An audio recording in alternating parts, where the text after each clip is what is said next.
राधे राधे। आशा करती हूँ कि आप सभी लोग खुश होंगे, स्वस्थ होंगे, मस्त होंगे। श्री गणेशाय नमः।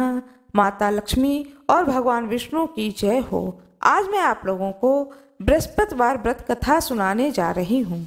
एक समय की बात है, भारतवर्ष में एक राजा राज्य करता था। वह बड़ा ही प्रतापी और दानी था। वह नित्य प्रति मंदिर में दर्शन करने जाता था। वह ब्राह्मण और गुरु की सेवा किया करता था। उसके दरवाजे से कोई भी निराश होकर नहीं लौटता था। वह प्रत्येक गुरुवार को व्रत रखता एवं पूजन करता था। हर एक दिन गरीबों की सहायता करता था, परंतु यह सब बातें उसकी रानी को अच्छी नहीं लगती थीं। वह न व्रत करती थी और न ही किसी को एक पैसा दान में देती थी तथा राजा से भी ऐसा करने को मना किया करती थी। एक समय की बात है, राजा शिकार पर गए हुए थे। घर पर रानी और दासी थी। उस समय गुरु बृहस्पति देव एक साधु का रूप धारण करके राजा के दरवाजे पर भिक्षा मांगने आए। रानी से भिक्षा मांगी तो रानी कहने लगी, हे साधु महाराज, मैं इस दान और पुण्य से तंग आ गई हूँ। मेरे से तो घर का ही कार्य समाप्त नहीं होता। इस कार्य के लिए तो मेरे पतिदेव ही बहुत हैं। अब आप इस प्रकार की कृपा करें कि यह सब धन नष्ट हो जाए तथा मैं आराम से रह सकूं। साधु बोले, हे देवी, तुम तो बड़े विचित्र हो। संतान और धन से कोई भी दुखी नहीं होता है, इसको तो सभी चाहते हैं। पापी भी धन और पुत्र की इच्छा करता है। अगर आपके पास धन अधिक है तो भूखे मनुष्यों को भोजन कराओ, प्याव बनवाओ, ब्राह्मणों को दान दो, धर्मशाला बनवाओ, कुआं, तालाब, बावड़ी, बाग बगीचा आदि का निर्माण कराओ, निर्धन मनुष्यों की कुंवारी कन्याओं का विवाह कराओ और अनेक यज्ञ आदि धर्म करो।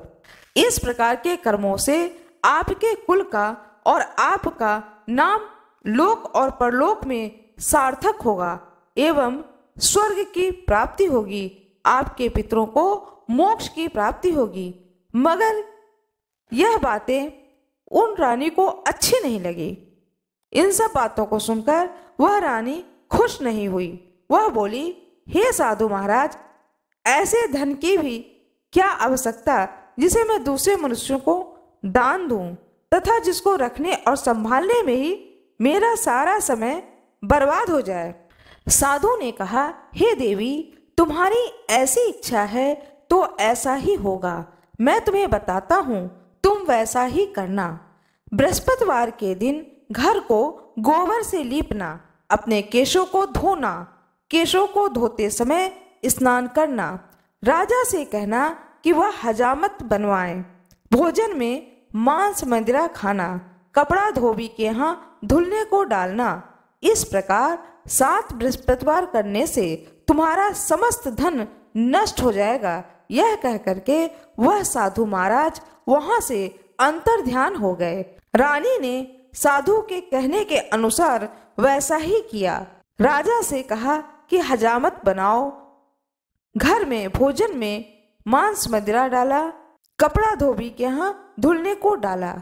ऐसा करने से 3 बृहस्पतिवार ही बीते थे कि उसका समस्त धन नष्ट हो गया और भोजन के लिए दोनों समय परिवार तरसने लगा, सांसारिक भोगों से। तब वह राजा रानी से कहने लगा कि हे रानी, तुम यहाँ पर रहो, मैं दूसरे देश को जाऊं, क्योंकि यहाँ पर मुझे सभी मनुष्य जानते हैं, इसलिए मैं यहाँ पर कोई भी कार्य नहीं कर सकता हूँ। परदेश में जाकर के मैं कोई भी कार्य कर सकता हूँ, चाहे वह कार्य छोटा ही क्यों ना हो। देश चोरी परदेश भीख बराबर है। ऐसा कह करके राजा परदेश को चला गया। वहां जंगल में जाता, लकड़ी काट कर लाता, शहर में बेचता, इस तरह जीवन व्यतीत करने लगा। इधर राजा के घर रानी और दासी दुखी रहने लगी। किसी दिन भोजन मिलता और किसी दिन जल पीकर ही रह जाती। एक समय रानी और दासी को 7 दिन बिना भोजन के व्यतीत हो गए तो रानी ने अपनी दासी से कहा कि हे दासी, यहाँ पास ही के नगर में मेरी बहन रहती है, वह बड़ी धनवान है, तो उसके पास जा और वहां से 5 सेर बेजर मांगकर ले आ, जिससे कुछ समय के लिए गुजर हो जाएगी। इस प्रकार रानी की आज्ञा मानकर दासी रानी की बहन के पास गई, तो वहां उस रानी की बहन पूजा कर रही थी। उस दिन बृहस्पतिवार था, तो वह बृहस्पतिवार की व्रत की कथा को सुन रही थी।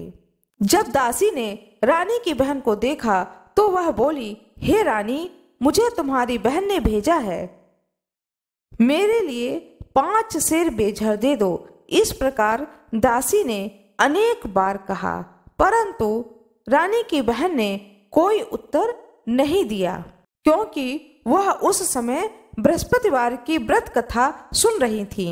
इस प्रकार जब दासी को कोई उत्तर नहीं मिला तो वह बहुत ही दुखी हुई और क्रोध भी आया, और लौटकर अपने गांव आकर रानी के पास आकर बोली, हे रानी, आपकी बहन बहुत ही धनी स्त्री है, वह छोटे लोगों से बात भी नहीं करती है।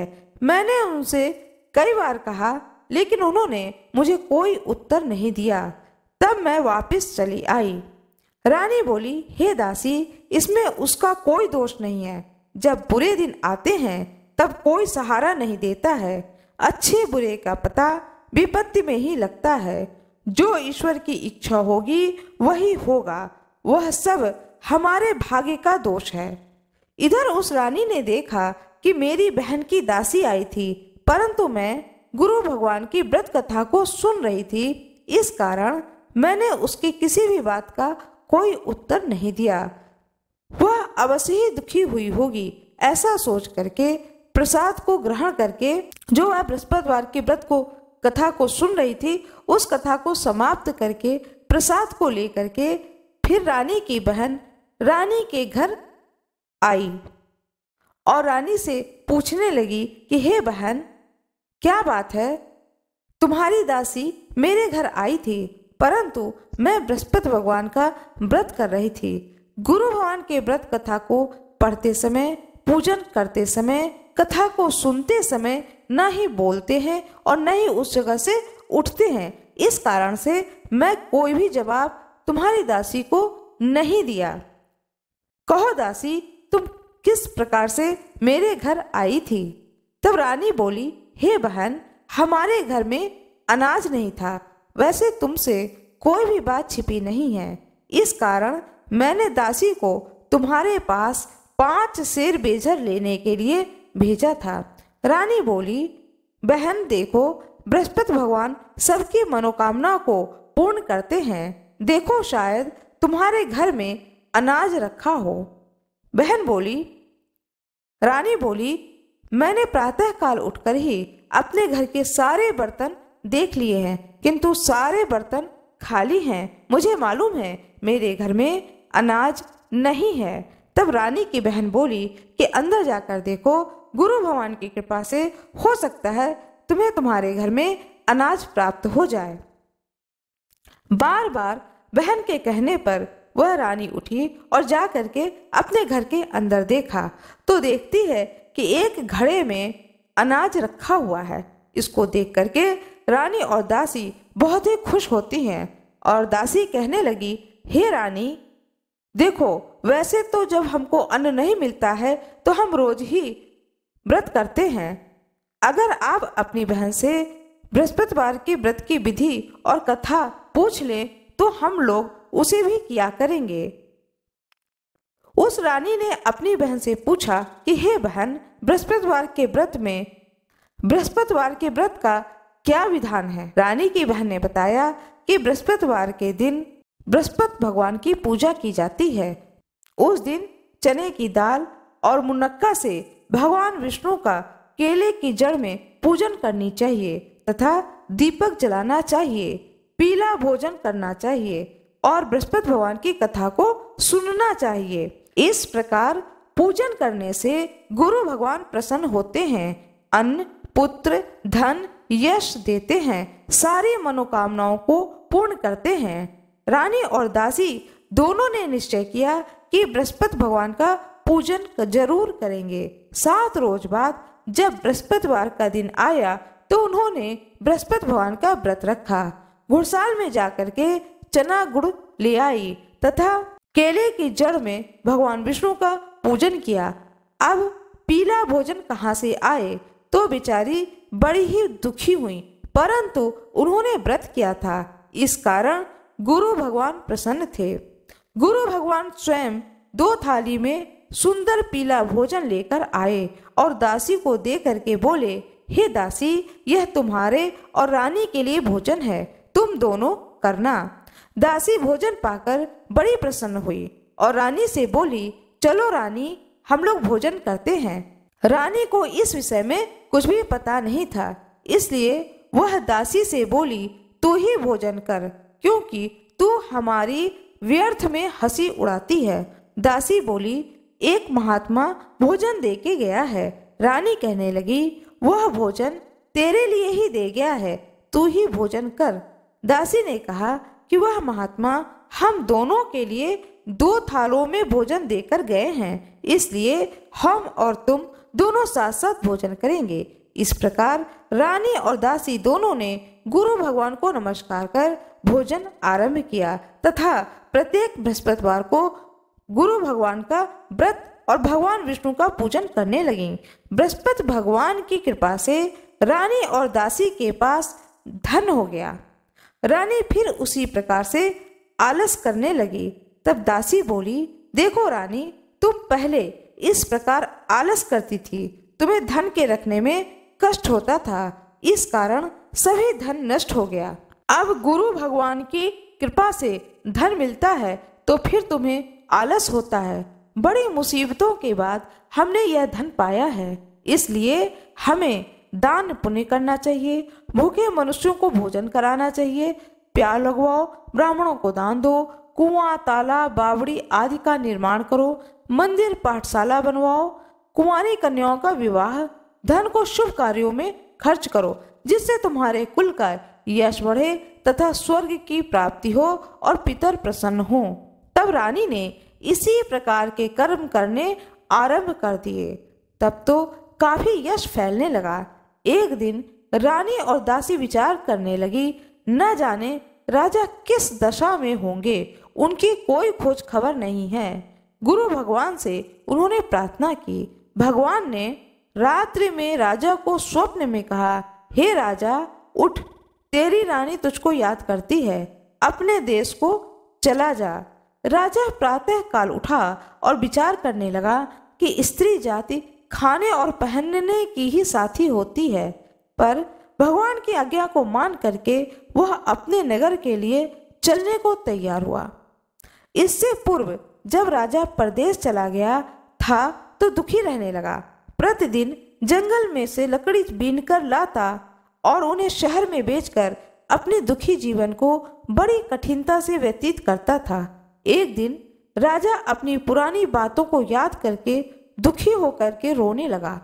तब उस जंगल में बृहस्पति भगवान एक साधु का रूप धारण कर आए और राजा के पास आकर बोले, हे लकड़हारे, तुम इस सुनसान जंगल में किस चिंता में बैठे हो, मुझको बतलाओ। यह सुन राजा के नेत्रों में जल भर आया। साधु को वंदना करके बोले, हे प्रभु, आप तो सब कुछ जानने वाले हो। इतना कहने पर साधु को अपनी संपूर्ण कथा सुना दी। महात्मा दयालु होते हैं। वे राजा से बोले, हे राजा, तुम्हारी स्त्री ने बृहस्पतिवार का अपराध किया था, जिस कारण तुम्हारी यह दशा हुई है। अब किसी प्रकार की चिंता मत करो, भगवान तुम्हें पहले से अधिक धन देगा। देखो, तुम्हारी स्त्री ने बृहस्पतिवार का व्रत प्रारंभ कर दिया है और तुम मेरा कहा मानकर बृहस्पतिवार का व्रत करो। चने की दाल, गुड़, जल को लोटे में डालकर केले का पूजन करो, कथा कहो अथवा सुनो, भगवान तुम्हारी सब मनोकामनाओं को पूर्ण करेंगे। साधु को प्रसन्न देख करके राजा बोले, हे प्रभु, मुझे लकड़ी बेच करके इतना पैसा नहीं मिलता है जिससे भोजन करने के उपरांत कुछ बचा सकूं। मैंने रात्रि में अपनी रानी को व्याकुल देखा है, मेरे पास कुछ भी नहीं है, जिससे कि उसकी खबर मंगा सकूं। फिर कौन सी कहानी कहूं, वह मुझको कुछ भी मालूम नहीं है। साधु ने कहा, हे राजा, तुम किसी बात की चिंता मत करो। बृहस्पतिवार के दिन तुम रोजाना की तरह लकड़ियां लेकर शहर को जाओ। तुमको रोज से दुगना धन प्राप्त होगा, जिससे तुम भली भांति भोजन कर लोगे और बृहस्पति देव की कृपा से बृहस्पति भगवान की पूजा का सामान भी आ जाएगा। अब मैं तुम्हें बृहस्पतिवार की कथा सुनाने जा रहा हूँ, जो कि इस प्रकार से है। बृहस्पति भगवान की जय हो। प्राचीन काल में एक ब्राह्मण था। वह बड़ा ही निर्धन था। उसके कोई भी संतान नहीं थी। उसकी स्त्री बहुत ही मलिनता के साथ रहती थी। वह न स्नान करती थी, न किसी देवता का पूजन करती थी। प्रातः काल उठते ही सर्वप्रथम भोजन करती, बाद में कोई अन्य कार्य करती थी। इससे ब्राह्मण देवता बड़े ही दुखी थे। बेचारे बहुत कुछ कहते थे, परंतु उसका कोई परिणाम न निकला। भगवान की कृपा से ब्राह्मण की स्त्री के कन्या रूपी रत्न पैदा हुई। वह कन्या अपने पिता के घर में बड़ी होने लगी। वह बालिका प्रातः स्नान करके भगवान विष्णु का जाप करने लगी, बृहस्पतिवार का व्रत करने लगी। अपने पूजा पाठ को समाप्त करके स्कूल जाती तो अपनी मुट्ठी में जौ भर के ले जाती और पाठशाला जाने के मार्ग में डालती जाती। वही जौ स्वर्ण के हो जाते तो लौटते समय उसको बिनकर घर ले आती थी। एक दिन वह बालिका सूप में उन सोने के जौ को फटक कर साफ कर रही थी। उसकी माँ ने देख लिया और कहा, हे बेटी, सोने के जौ फटकने के लिए सोने का सूप होना चाहिए। दूसरे दिन गुरुवार था।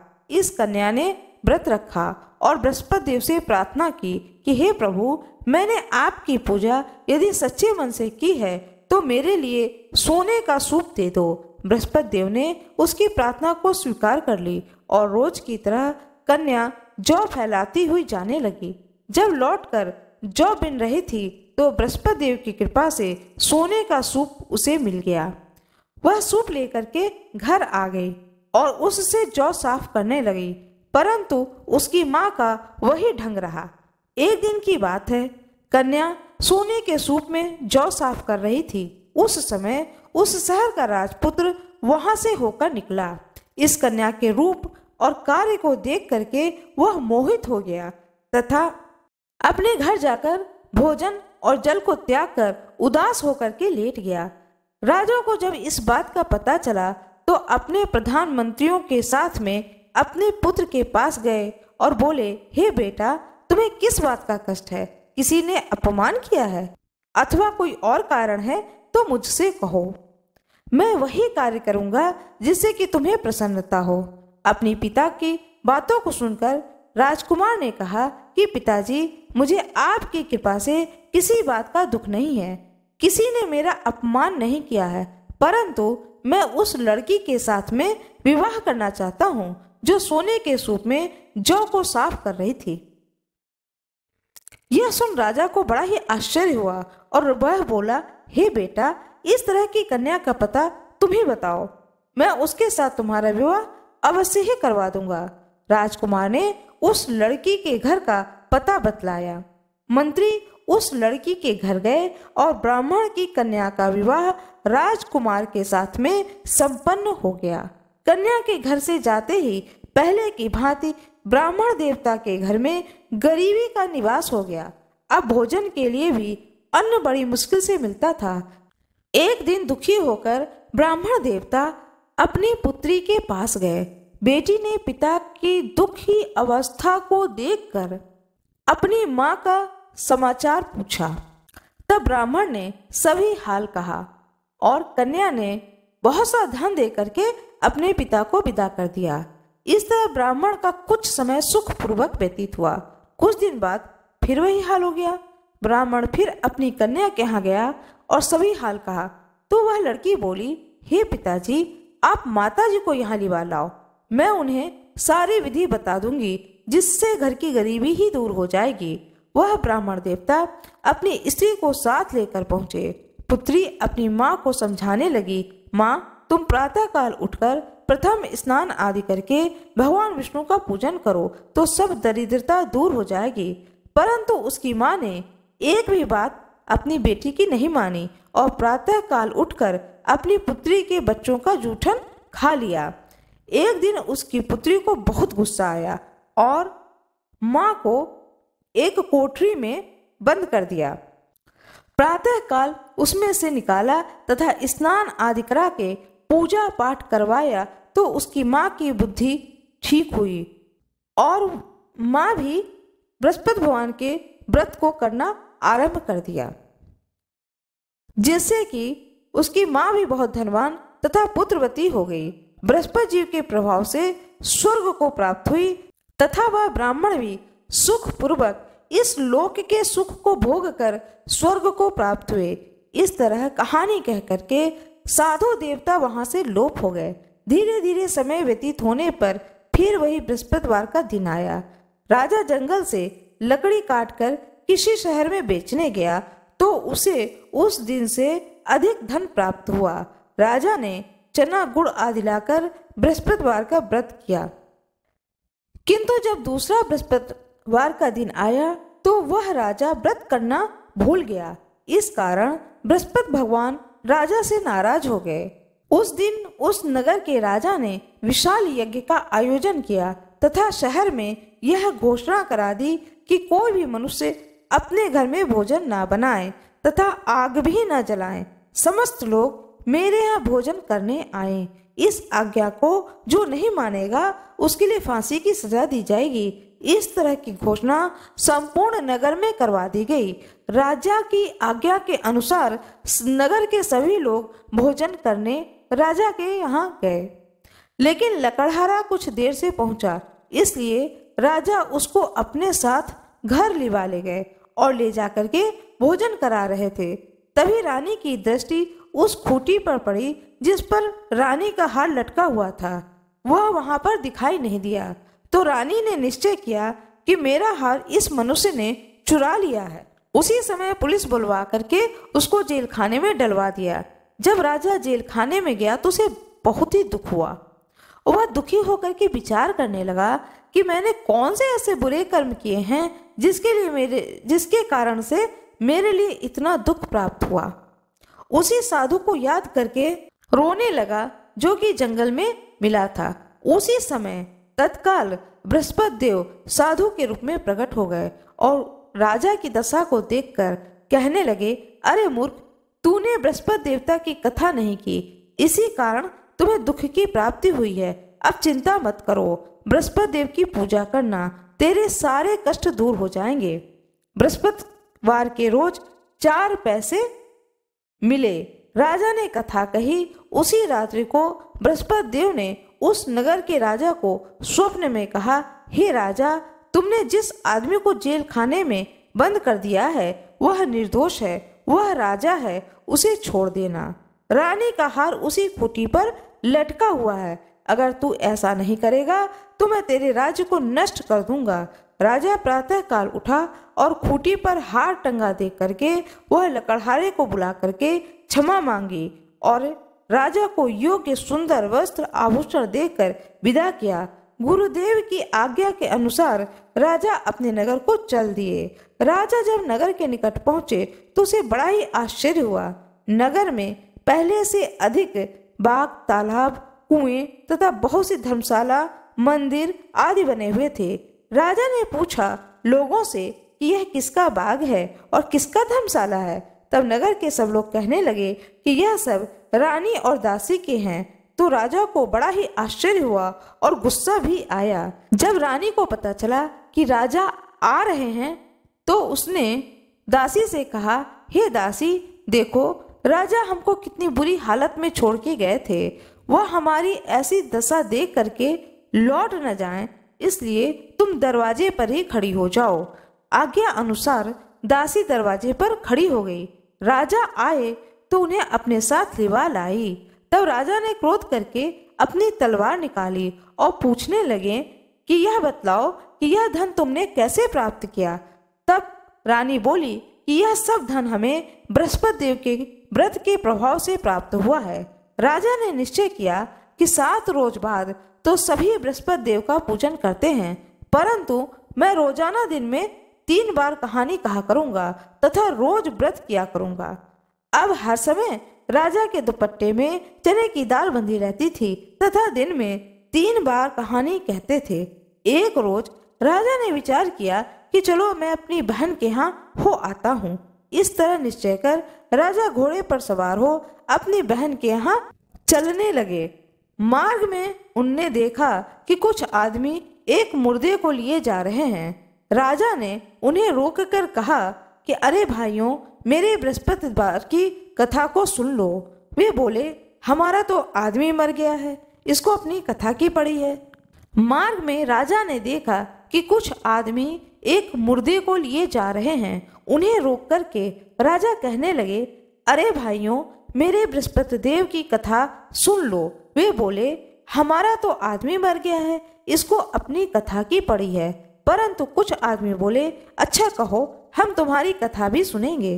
राजा ने चने की दाल निकाली और गुड़ रखा। इसके बाद में कथा सुनाना आरंभ किया। जब कथा आधी हो गई तो मुर्दा हिलने लगा और जब कथा समाप्त हो गई तो राम राम कह करके वह मनुष्य खड़ा हो गया। आगे मार्ग में राजा को एक किसान खेत में हल चलाता हुआ मिला। राजा ने उसे देखा और बोला कि अरे भैया, तुम मेरी बृहस्पतिवार की कथा को सुन लो। किसान बोला, जब तक मैं तेरी कथा को सुनूंगा तब तक 4 हरैया जोत लूंगा। जाओ और अपनी कथा किसी और को सुनाना। इस तरह जब किसान बोला तो राजा आगे चलने लगा। राजा के हटते ही बैल पछाड़ खा करके गिर गया और किसान के पेट में बहुत जोर से दर्द होने लगा। उस समय उस किसान की माँ रोटी लेकर आई थी। उसे जब देखा कि पुत्र का बहुत ही बुरा हाल है तो अपने पुत्र से पूछा कि यह हाल तुम्हारा कैसे हुआ है। तब पुत्र ने सारा हाल बतला दिया। बेटी ने सभी हाल कह दिया तो बुढ़िया दौड़ी दौड़ी उस घुड़सवार के पास गई और बोली, मैं तेरी कथा सुनूंगी, तुम अपनी कथा मेरे खेत पर ही चलकर कहना। राजा ने बुढ़िया के खेत पर जाकर कथा कही, जिसके सुनते ही वह बैल खड़ा हो गया और किसान के पेट का दर्द बंद हो गया। राजा अपनी बहन के घर पहुंचा।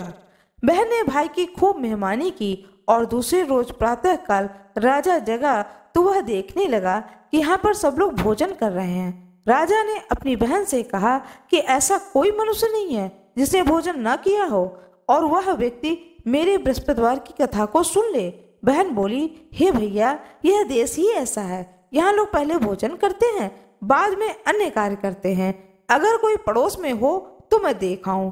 ऐसा कहकर वह देखने चली गई, परंतु उसे कोई भी ऐसा व्यक्ति नहीं मिला जिसने भोजन न किया हो। अतः वह एक कुम्हार के घर गई जिसका लड़का बीमार था।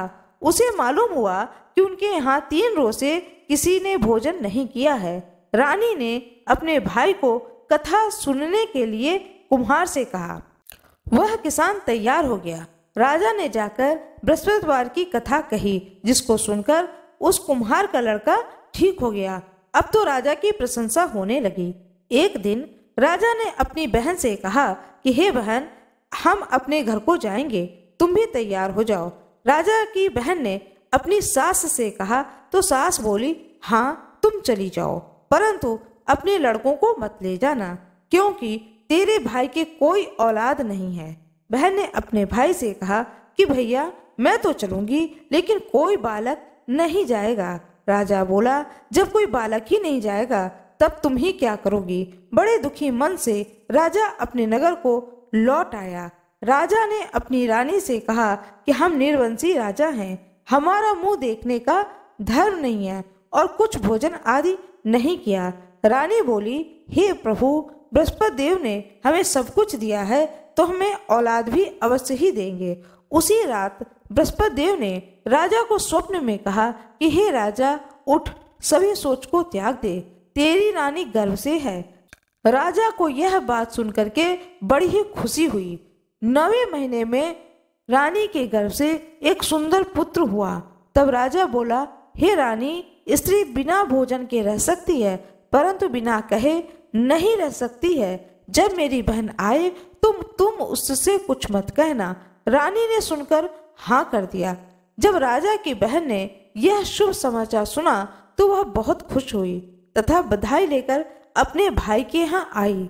तभी रानी ने कहा, घोड़ा चढ़कर तो आई नहीं, गधा चढ़ी आई। राजा की बहन बोली, भाई मैं इस प्रकार न कहती तो तुम्हें औलाद कैसे मिलती। बृहस्पति देव ऐसे ही हैं, जैसे जिसकी मन में कामनाएं होती हैं सभी को पूर्ण करते हैं।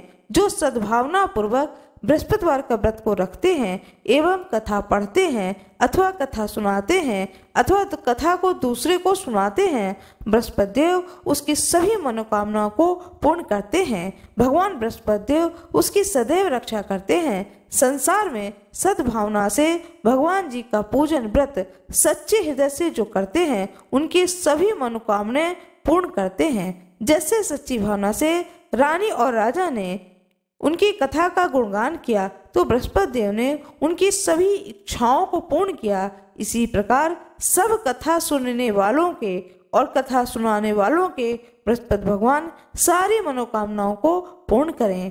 कथा सुनने के बाद में प्रसाद लेकर के जाना चाहिए। हृदय से भगवान बृहस्पति देव का मनन करते हुए उनका जय जयकार करना चाहिए। भगवान विष्णु की जय हो, बृहस्पति भगवान की जय हो, माता लक्ष्मी की जय हो, गणेश भगवान की जय हो। जो कोई भी बृहस्पति देव का व्रत करें, बृहस्पतिवार का व्रत करें। व्रत का क्या विधान है वह विधान भी साथ में आप लोगों को बताने जा रही हूँ। पूजा का विधान क्या है, बहुत ही आसान विधान बताने जा रही हूँ, जिससे कि करने में, इस व्रत को करने में किसी भी प्रकार की दिक्कत ना हो। बहुत लोगों के घर में केले का वृक्ष होता है, बहुत लोगों के घरों में केले का वृक्ष नहीं होता है। तो ऐसी स्थिति में आप किस तरह से बृहस्पतिवार का व्रत करें, यह विधि जो मैं आप लोगों को बताने जा रही हूँ, यह बहुत ही सरल विधि बताने जा रही हूँ, जिससे कि आप व्रत आराम से आसानी से कर सकें, किसी प्रकार का उसमें दिक्कत ना हो। बृहस्पतिवार के दिन प्रातः काल उठें, जितनी जल्दी हो सके उठें। कोई भी व्रत हो उसमें कोशिश करनी चाहिए कि जितनी जल्दी हो सके उठें, अपना नित्य कर्म करें, स्नान ध्यान करें और देवालय में जो नित्य आप पूजा करते हैं उस पूरे पूजन को अवश्य करें। इसके बाद में एक पाटा या चौकी ले, उस पर पीला वस्त्र बिछाएं और बिछा करके भगवान विष्णु की प्रतिमा को रखें। यदि आपके पास में, आपके घर के अंदर केले के वृक्ष नहीं है, कोई गमले में नहीं लगा है, घर के आंगन में नहीं लगा है, बाग बगीचे में नहीं लगा है तो कोई बात नहीं है। यदि घर के आसपास भी आपको ना मिले तो बहुत लोग सोचते हैं जब हमें ये सब सुविधाएं नहीं मिले तो मैं व्रत क्यों करूं। यदि बृहस्पति व्रत आपको फलता है, किसी किसी को कोई व्रत फलता है, उससे मनोकामनाओं की पूर्ति होती है।